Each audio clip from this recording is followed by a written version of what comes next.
What's up guys, and welcome back to my channel.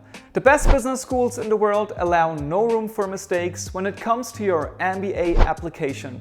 They're searching for the best candidates across the globe that show that they share the values of their school, are interested in growing personally and professionally, and can structure their thoughts and communication. With so much competition, it is especially important that your MBA application stands out. So if you're in the process of applying to business school, watch this video until the end because I will talk about the main application mistakes so you don't have to make them. Number 1, generic and recycled essays. Essays are one of the most important parts of the application process, and it gives you an opportunity to shine. But bear in mind that admissions officers are pretty good at spotting generic essays that could be sent to any business school. Do not recycle your essays because that will only show a lack of effort. Instead, make sure to tailor each application you submit to the school receiving it. If you copy and paste your answers between schools, you're missing a great opportunity to demonstrate how you fit with the culture and values of each institution. Also, a one-size-fits-all essay can signal a lack of genuine interest in the school you're applying to. You might come across as someone who's perceiving a school as a fallback option or a second-tier option, and you don't want to give that impression. A good way to make a great impression in your essays is to mention specific resources, professors, clubs, or initiatives at that school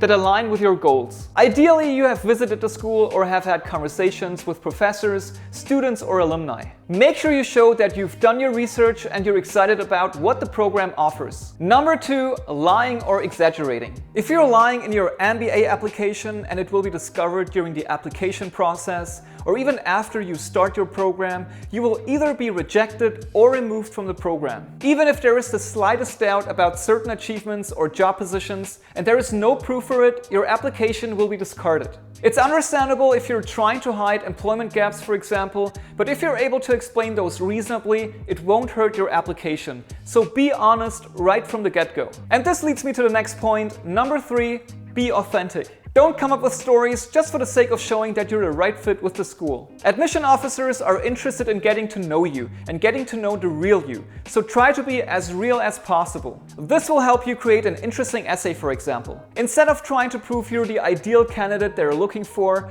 use your application effectively so that the admissions committee can gain valuable insights into your personality and your aspirations. I know some people like to add some stories around themselves if there is not much to tell, but you don't have to do that. Nobody's perfect and admissions committees know that. Number 4 is a straightforward one, and it should be a given, but a lot of people make these mistakes. Avoid typos and errors. It may sound very basic, but a lot of people underestimate the importance of it. Your application is the first impression officers get from you. Whether it's your resume or your essays, if you fail to proofread everything before you hit the submit button, you will kill your application. Don't write your resume and essays and submit the same day. Create a first draft, sleep over it, and edit the next day with a pair of fresh eyes. Because typos, spelling and grammatical mistakes, and redundancies will not make you look good. Probably the biggest mistake you can do is using the wrong school name.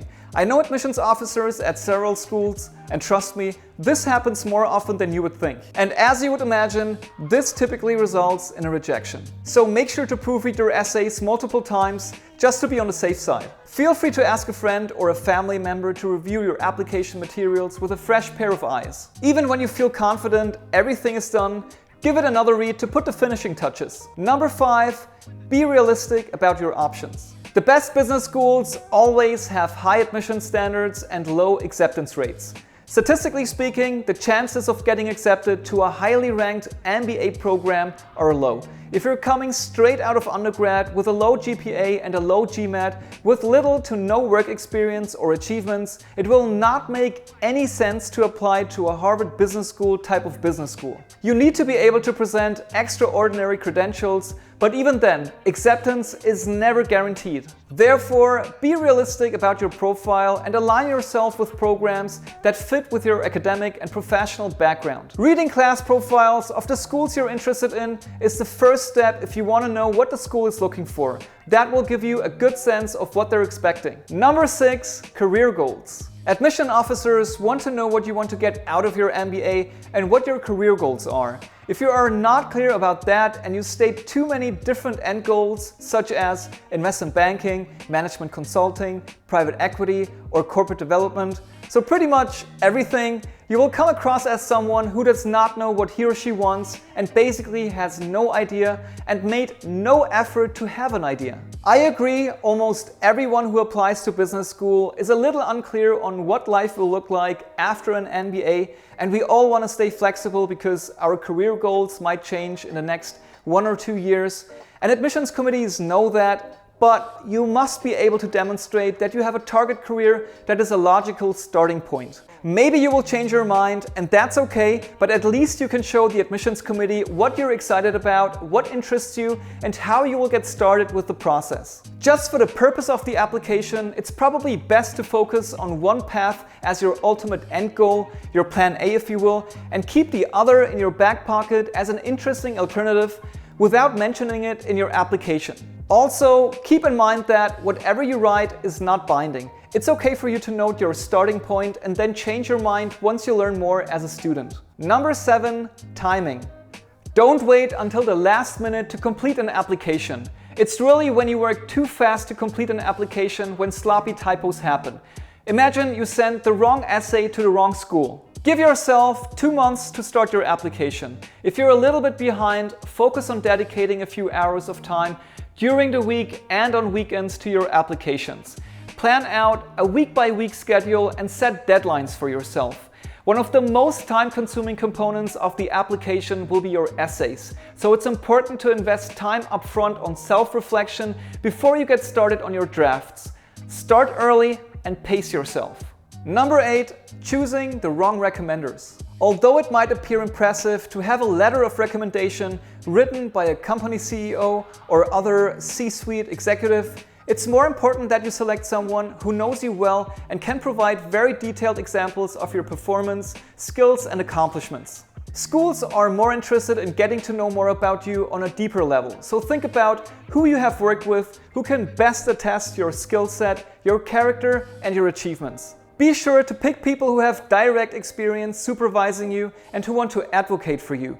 Your peers typically will always give you an outstanding recommendation letter, but that won't impress admissions officers much since a recommendation letter should normally come from supervisors and above. Number 9, ignoring weaknesses. Nobody's perfect and everyone has their own flaws, but if you fail to talk about them when you're being asked, you will not make a great impression on the admissions committee. Weaknesses can be low GMAT scores or a low GPA or anything else that should be worth mentioning. Just because you won't mention any weaknesses doesn't mean admissions committees will ignore them. It will raise red flags. If you're able to talk about your weaknesses and provide more context for, say, a low GMAT score or a low GPA in your essays and interviews, there is a high chance that you can completely change how it is perceived by admissions. And finally, number 10 of application mistakes to avoid: you are not engaging with your target school. By engaging with your target schools, you are communicating to the admissions committee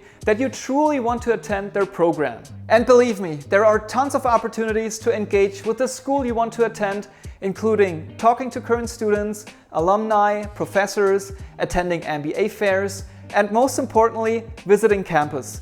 Some schools actually track if you made those efforts. So those are the 10 application mistakes that you should avoid at all costs. Every application you submit is a reflection of yourself, and you want to give your best impression to the admissions committee. And with that said, thank you so much for watching. Please feel free to give this video a like if you got value out of it. And if you want to be updated on new videos, go ahead and subscribe to my channel. That's it for today, and until next time.